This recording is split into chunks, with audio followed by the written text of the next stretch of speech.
Imposter syndrome isn't a real thing.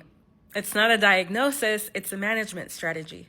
Now, we've been told that imposter syndrome is a personal flaw.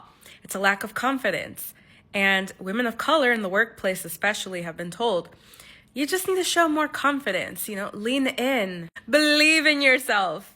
Because here's the thing, when you turn the idea that a lack of confidence is a pathology, what you're really doing is you're protecting the status quo. If I can get you to believe that you're the problem, then you spend all your time swimming in self-doubt instead of questioning why the system is set up this way and trying to change that. Self-doubt keeps workers compliant and it keeps women humble. It keeps people of color grateful. Oh, you should be grateful for being here. Look, it's not an accident, okay? Imposter syndrome is a feature of capitalism and patriarchy.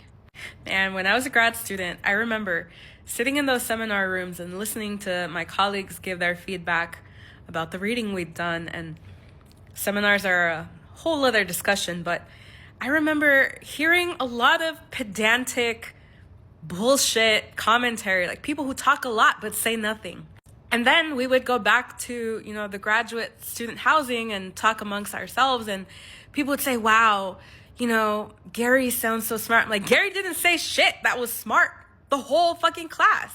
What I understood in those moments were that people were trained that their point of view was somehow less academic. Thankfully, I had ethnic studies and critical race theory training. So I knew that my way of seeing things and my way of examining that theory was just as valid as anyone else's. And actually, in some cases, I knew my stuff way better than people who were just talking for the sake of hearing their voice. Institutions love to use terms like imposter syndrome because it makes the problem personal and not institutional. You're so busy worrying about how far behind you are that you don't notice when the bar for excellence keeps moving and moving and moving.